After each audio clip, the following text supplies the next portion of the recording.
ನಮ್ಮ ಪ್ರಥಮ್ sir and ಅವ್ರ behaviour ಈ ವಿಷಯದಲ್ಲಿ ಜೆನ್ಯೂನ್ ಆಗಿ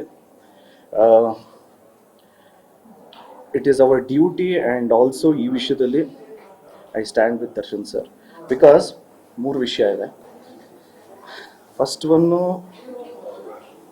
ಪ್ರಥಮ್ ಸರ್ಗೆ ಯಾರೋ ಮಚ್ಚಿಟ್ರು, ಹಾಗೆ ಡ್ಯಾಗರ್ ತೋರಿಸಿದ್ರು, ಏನೋ ಥ್ರೆಟ್ ಮಾಡಿದ್ರು ಅಂತ ಹೇಳಿದ್ರು. ನಿಮ್ಮೆಲ್ರಿಗೂ ಅವರೇ ಹೇಳಿರೋದು. ಅದಾದ್ಮೇಲೆ ಅವ್ರು ಯಾರಿಗೋ ಸಪೋಸ್ಲಿ ಎಲ್ಲ ಅವರೇ ಹೇಳಿರೋದೇನೆ. ಕಾಡೂನವ್ರು ಫೋನ್ ಮಾಡಿದ್ರು, ಅವ್ರು ಕಂಪ್ಲೇಂಟ್ ಕೊಡಬೇಡ ಅಂತ ಹೇಳಿದ್ರು. ಇವರು ಕಂಪ್ಲೇಂಟ್ ಕೊಟ್ಟಿಲ್ಲ, FIR ಫೈಲ್ ಮಾಡಿಲ್ಲ. ಓಕೆ, 2 days ಸುಮ್ಮನೆ ಇದ್ರು. ತುಂಬ ವಿಚಾರವಂತರು ನಮ್ಮ ಲಾಯರ್ ಜಗದೀಶ್ ಸರ್. ಪಾಪ ಅವ್ರು ಹೇಳಿದ್ರು ಇಲ್ಲ ಕಂಪ್ಲೇಂಟ್ ಕೊಟ್ಬಿಡಿ ಅಂತ. ಅದಾದಮೇಲೆ ಮಾತು ಕೇಳಿರೋ ಅಂತ ಇನ್ಫ್ಯಾಕ್ಟ್ ಪ್ರವೋಕು ಮಾಡಿದ್ರು, ಹೆಸರು ಚೇಂಜ್ ಮಾಡ್ಕೊಂಬಿಡು ನೀನು ಅಂತ. ಐ ಥಿಂಕ್ ಹಿ ನ್ಯೂ ಫ್ಯೂಚರಲ್ಲಿ ಏನಾಗುತ್ತೆ ಅಂತ. ಅವ್ರ ಮಾತು ಅವ್ರು ಕೇಳಬೇಕಿತ್ತು ಅಂತ ಒಂದು ಅನ್ನಿಸ್ತು ನಮಗೆಲ್ರಿಗೂ.